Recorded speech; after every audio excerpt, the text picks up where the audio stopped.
Olá, alunos do 7º ano, sejam bem-vindos à 7ª aula de arte. E vamos ao nosso conteúdo da aula de hoje.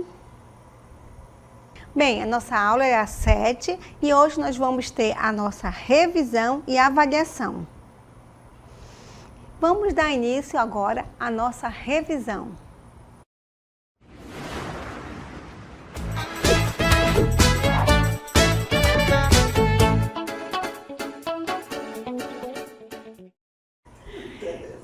Então, vamos iniciar a aula, a nossa revisão. Então, essa é a nossa primeira revisão. Iniciamos a aula aqui com uma arte rupestre. O que é a arte rupestre?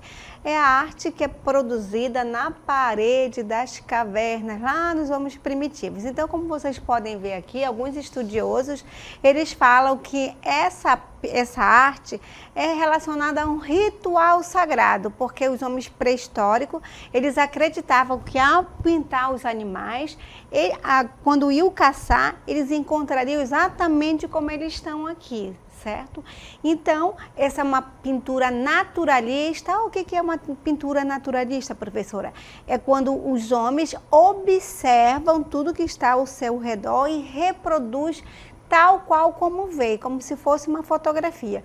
E aqui vocês podem observar nessa pintura rupestre, lá no fundo, vocês podem ver ali uns animais bem pequenos, ó. Então, são imagens sobrepostas, ou seja, uma desenhada sobre as outras. Então, os homens pré-históricos, eles faziam esses rituais sagrados através da pintura, e os estudiosos, certo? Eles produziam ali, eles encontravam, além dessas pinturas, objetos, dentre instrumentos, armas, fósseis, utensílios e essas gravuras e pinturas. Então, tudo isso era portador de utilidade doméstica ou religiosa. Então, nessa época não havia a arte como nós conhecemos hoje, porque todo material, toda pintura era considerada utilitária, certo? Então tinha alguma utilidade. Então serviu também como rituais sagrados. E a gente vai conceituar o que é a pré-história. Bem, corresponde ao período da história que antecede a invenção da escrita. É também chamada de era ágrafa, ou seja, antes da invenção da escrita. A produção artística do homem pré-histórico, pelo menos a que foi encontrada e conservada, é representada por objetos dentre instrumentos, armas, fósseis, utensílios, gravuras e pinturas. Esses objetos são portadores de uma utilidade, seja ela doméstica ou religiosa. Então, todos esses utensílios que os arqueólogos encontraram, ele tem uma utilidade, certo? Além de servir como utilidade doméstica, também ele era utilizado como os rituais sagrados. Bem, a arte da pré-história ela esteve dividida em períodos, sendo que em cada um deles apresentam características peculiares. Período paleolítico ou idade da pedra lascada, até 10.000 anos antes de Cristo. Período neolítico ou idade da pedra polida, de 8.000 antes de Cristo até 5.000 antes de Cristo. Idade dos metais, 5.000 a.C. até o surgimento da escrita, por volta de 3.500 anos. E a gente vai agora para o primeiro período pré-histórico, que é idade paleolítico ou idade da pedra lascada. Então, nesse período surgiu os primeiros homens a habitarem a terra, ou seja, primeiros homínidos. Eram nômades. Então, eram nômades porque não tinham residência fixa. Eles viviam da caça e da coleta de alimentos. Então, quando essa caça não existia mais próxima ali à caverna onde eles viviam, eles procuravam outras habitações, é por isso que eles eram considerados nômades. E eles produziam essa arte ritualística, como nós vimos, que é a arte rupestre, principalmente desenhos de animais, porque acreditavam que ao desenhar aquelas figuras encontrariam durante a caça. Qual a característica da pintura do Paleolítico? Naturalismo, como eu falei para vocês, pois representava os seres do modo como os via de determinada perspectiva, ou seja, produzia a natureza tal qual sua visão captava. Bem, hoje em dia nós temos a fotografia, né? Todos têm um celular que pode fotografar, e os homens pré-históricos, claro que não tinha essa tecnologia, então eles observavam a natureza, então faziam uma pintura naturalista, o mais real possível. E a gente vai mostrar mais uma vez essa pintura.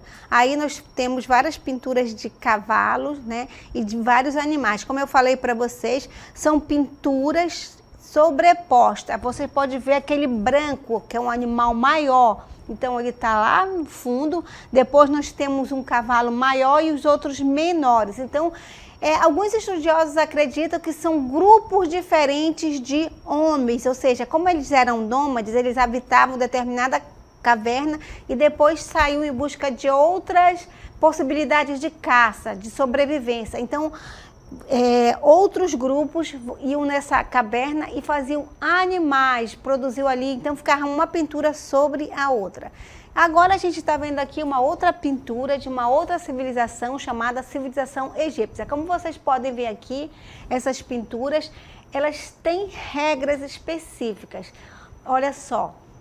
Algumas figuras são mais claras, por exemplo, você vê essa pintura aqui, ela é bem escura, e lá no finalzinho ali, como vocês podem ver, das mulheres, elas são pintadas de mais clara. Então, os homens eram pintados de umas cores mais escuras. Havia a lei da frontalidade, como vocês podem ver aqui. Ó, todos eles são desenhados o tronco de frente, que é chamada lei da frontalidade. Os braços e as pernas e o rosto sempre de perfil, ou seja, do lado, certo? Então, os egípcios, eles sempre desenhavam, por exemplo, nas tumbas, nas pirâmides, o cotidiano dos faraós, certo? Eles pintavam isso aqui na parede das pirâmides.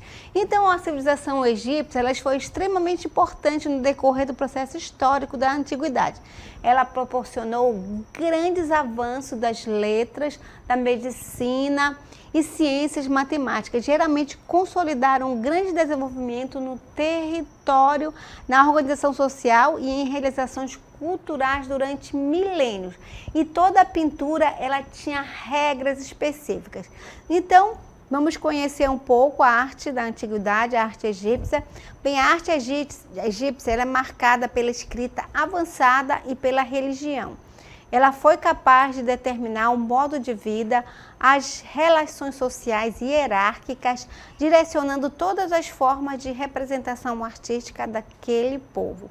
Elas eram colocadas nas entradas dos templos com o intuito de afastar os maus espíritos. Então, a gente vai ver a escrita deles. Então, antes dessas civilizações, era chamada de pré-história, porque não havia escrita. Então, a civilização egípcia, como vocês podem ver, a escrita era avançada. Então, como vocês podem ver, são vários símbolos aí, vários anos passaram-se até que os arqueólogos conseguiram captar e interpretar esses hieróglifos chamados. Então, a partir daí, eles conseguiram compreender a vida dos egípcios através dessas escrituras, através das pinturas e através também dos objetos. Então, a arte egípcia, ela era considerada totalmente religiosa, voltada para a religiosidade. Então, os egípcios eles eram politeístas. O que é politeísta? Eles acreditavam em vários deuses.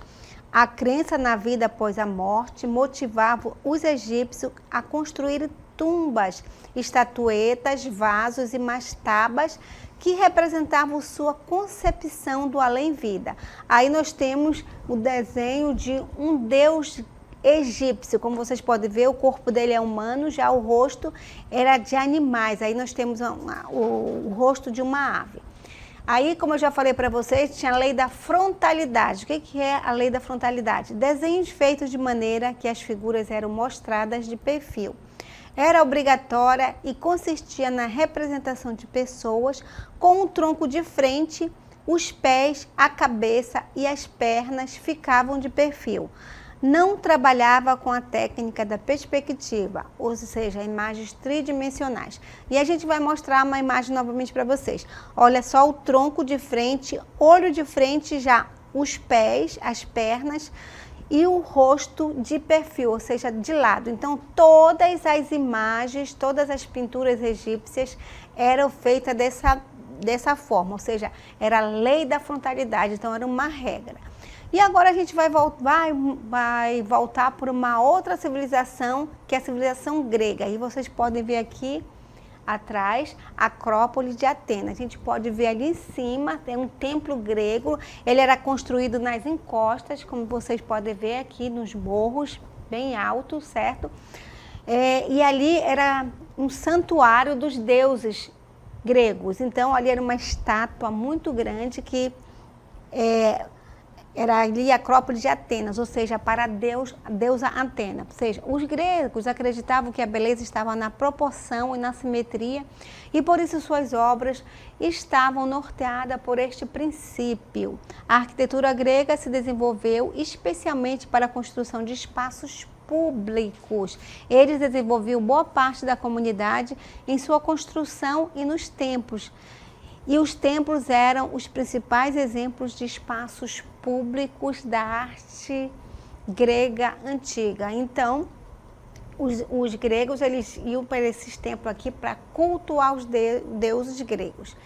Então, a arte grega ela passou pelos períodos arcaico, clássico e helenístico. E cada uma dessas fases históricas influenciou a elaboração de obras. Então, quais as principais características da arte grega?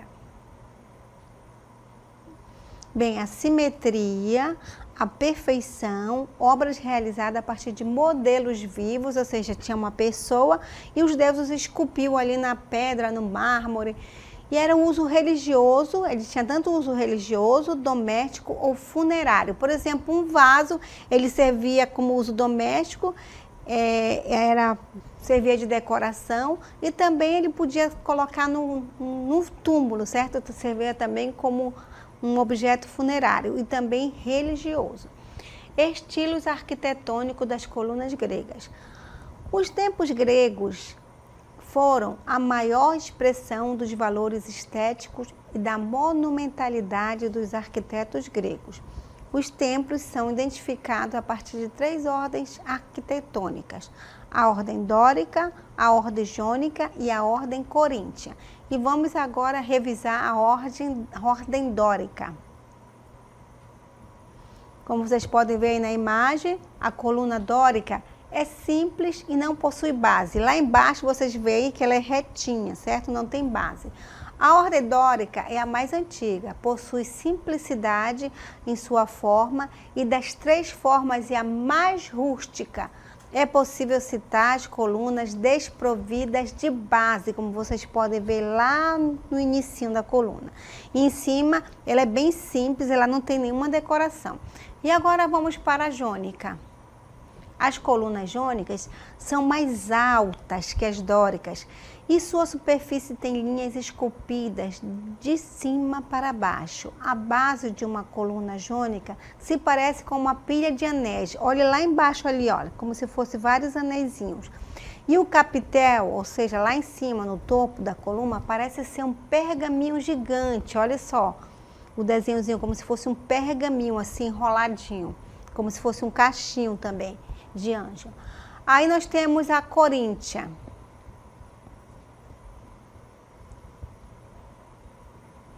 Então, o nome é relativo a Corinto, cidade rival econômica e cultural de Atenas. A diferença mais marcante da ordem dórica para a jônica é o capitel das colunas, muito mais elaborado. Tinha forma adornada por folhas e brotos de acanto. uma planta da região. Olha só, preste bem atenção, lá em cima da coluna, ela tem essa decoração como se fosse folhas, certo? De uma planta chamada acanto. Então, a coríntia, ela é a mais decorada de todas das duas outras, tanto da dórica quanto a jônica. Então, a coríntia é a mais decorada. E a gente vai conhecer, vai revisar novamente uma outra civilização que é a romana. Aí nós temos o Coliseu, que é um dos maiores exemplos da arquitetura romana. A intenção principal da construção era o entretenimento do povo, ou seja, um local para os espetáculos públicos e a luta dos gladiadores romanos. Quando ele foi inaugurado pelo imperador Tito, foram realizados 100 dias de jogos nas arenas. Então, a gente vai revisar a arte romana. Os romanos aproveitaram a cultura dos etruscos, cuja arte era bastante desenvolvida, bem como deixaram-se influenciar pelos padrões estéticos gregos que admiravam. Aí a gente vai revisar a arquitetura romana. Desenvolveram uma forma de construção em que as colunas passaram a ser apenas decorativas. Utilizaram o arco e a abóbada, recurso arquitetônico desconhecido pelos gregos e egípcios e transmitidos aos romanos pelos etruscos. Aí a gente vai mostrar uma imagem do Panteão para vocês compreenderem.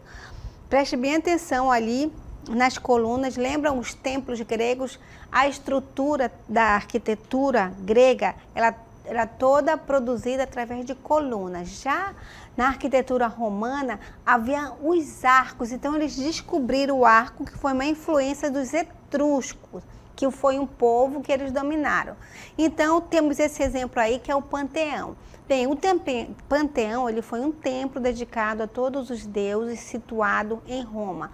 Destacam-se por grandes colunas e a enorme cúpula. Na aula, nós tivemos uma aula que nós mostramos essa cúpula que fica bem aí atrás, certo? Uma imagem aérea, nós mostramos para vocês. Então, a cúpula, a enorme cúpula arredondada, o Panteão foi construído entre os anos 115 e 127 e encontra-se em perfeito estado de conservação. Então, ele foi construído para cultuar vários deuses, assim como a civilização egípcia, a grega e a romana eram toda politeísta, ou seja, eles acreditavam em vários deuses diferentes.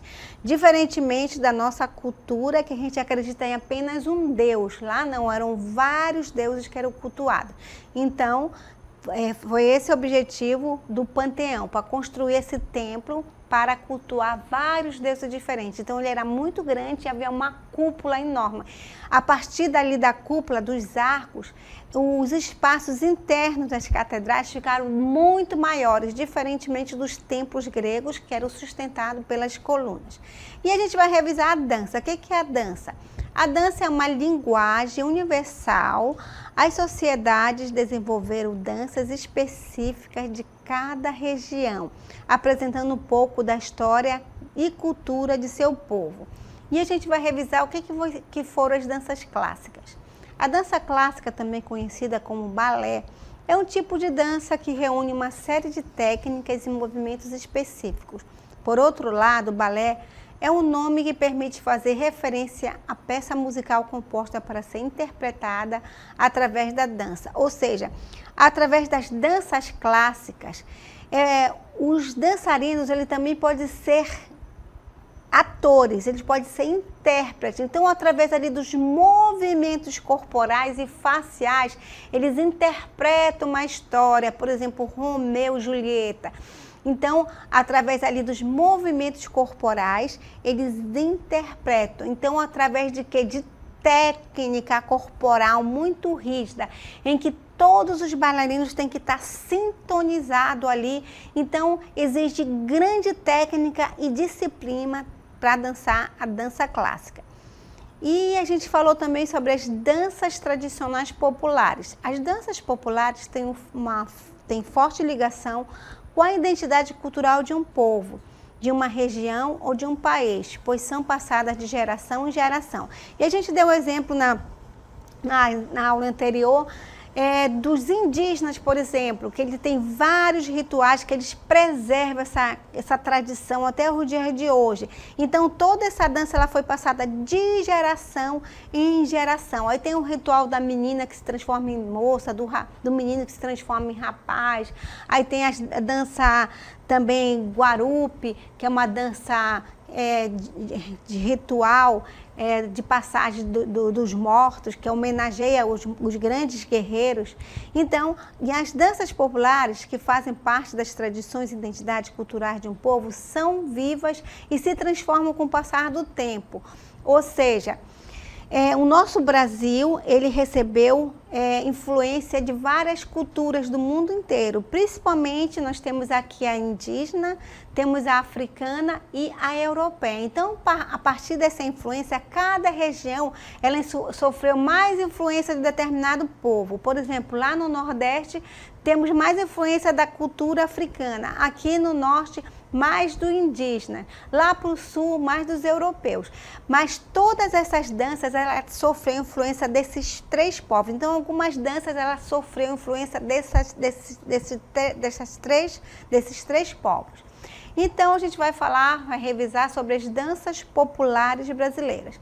O Brasil possui uma diversidade de danças populares. Cada uma de suas 5 regiões tem uma expressividade, variedade de danças e festas comemorativas, como eu já falei para vocês. E a gente vai mostrar agora um mapa para vocês novamente de cada região que sofreu a influência desses povos. Aí você vê no Nordeste, vamos iniciar pelo Norte. No Norte nós temos o carimbó, que caracteriza a região norte. Aí no Nordeste nós temos o maracatu, que tem um maracatu nação, que é mais voltado para o lado religioso, certo? E o maracatu rural, que é mais de trabalhadores rurais. Aí nós temos o frevo, aí lá no Sudeste nós temos o jongo e temos a catira. Lá no Sul nós temos o fandango, que sofreu uma influência muito grande dos portugueses. E no Centro-Oeste nós temos o caruru, que ele é levado tanto do lado religioso quanto do lado profano, certo? No religioso tem um cortejo ali do santo, já no caruru é voltado mais para dança romântica, certo? Onde o rapaz ali conquista uma moça. Então, são essas danças que caracterizam cada região, certo? Através do que? Da influência que nós sofremos de vários povos, certo? Por exemplo, uma dança, ela caracteriza não só uma região, mas também um país. Por exemplo, qual é a dança que mais caracteriza aqui o nosso Brasil? Vocês sabem identificar qual é? Então, nós temos o samba. O samba, ele já caracteriza o país, né? O nosso país. Aí, vários países do mundo também têm a sua dança característica, que vocês já viram também em outras aulas, certo?